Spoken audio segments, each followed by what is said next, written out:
দেওয়া হতো, সেখানেও ঠিক করে দেওয়া হতো যে কিভাবে বক্তৃতা দিতে হবে।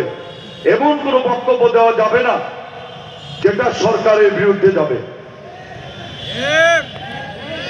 এবং যদি কোনো বক্তা সরকারের বিরুদ্ধে গেছে, আমরা দেখেছি যে প্রশাসনের ভাইয়েরা অথবা আওয়ামী লীগের নেতারা বক্তাকে থামিয়ে দিয়েছে।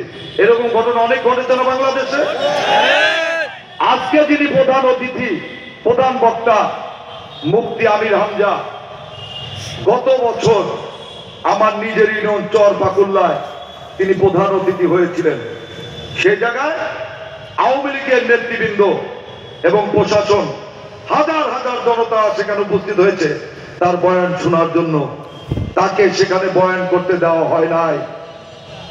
পরে আমির হামজা সাহেব স্থানীয় একটা মসজিদে বসে মাত্র 20 মিনিট বয়ান করে সেখান থেকে চলে এসেছেন। কাজে এটাই ছিল বাংলাদেশের অবস্থা।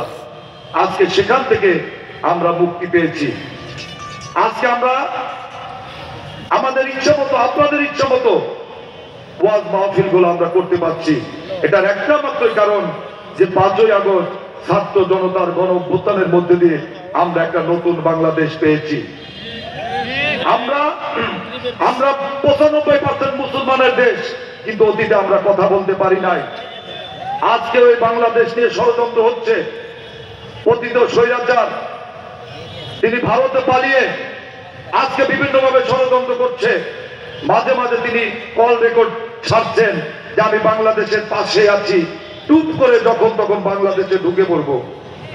আমি উনাকে বলতে চাই, আপনার কষ্ট করে ঢুকতে হবে না, আপনি বিমানে আসেন, আপনাকে স্বাগত জানাই।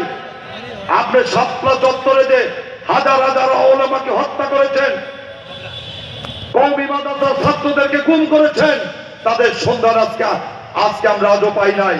পিলখানায় 57 জন সেনা অফিসারকে হত্যা করেছেন, এগুলোর বিচার প্রায় বিএনপি জামাত সহ বিরোধী দলের 20,000 নেতা কর্মীকে হত্যা করেছেন, 1000 বিরোধী দলের নেতা কর্মীকে গুম করেছেন। এগুলোর বিচার যদি বাংলাদেশের স্বাভাবিক নিয়মে হয়, আপনার 100 বার ফাঁসি হবে, 1000-এর বেশি আপনার জেল হবে। আজকে আমরা বলতে চাই, বাংলাদেশ একটি অসাম্প্রদায়িক দেশ। বিগত দিনে আমরা হিন্দুদের দুর্গাপূজায় বিএনপি জামাত ইসলামী সহ আমরা বিভিন্নভাবে পাহারা দিয়েছি। বাংলাদেশের ইতিহাসে সবচাইতে বেশি সুষ্ঠুভাবে এবার দুর্গাপূজা হয়েছে।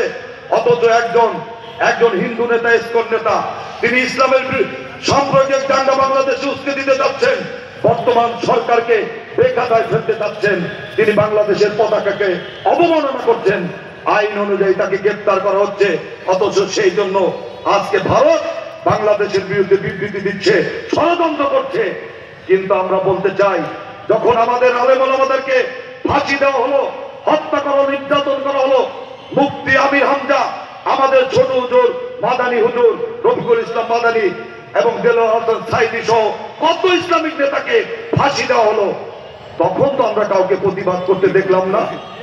আমরা তাই বলতে চাই, বাংলাদেশ একটা স্বাধীন সার্বভৌম রাষ্ট্র। আমরা সকল দল, ফ্যাসিস্ট হাসিনার দল বাদে বিএনপি জামাত সহ সকল দল আমরা ঐক্যবদ্ধ।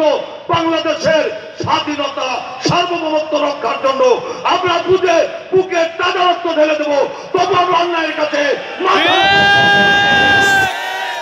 আমি বক্তব্য দীর্ঘায়িত করবো না, শুধু একটা কথা বলতে চাই, আজকে ষড়যন্ত্র চলছে।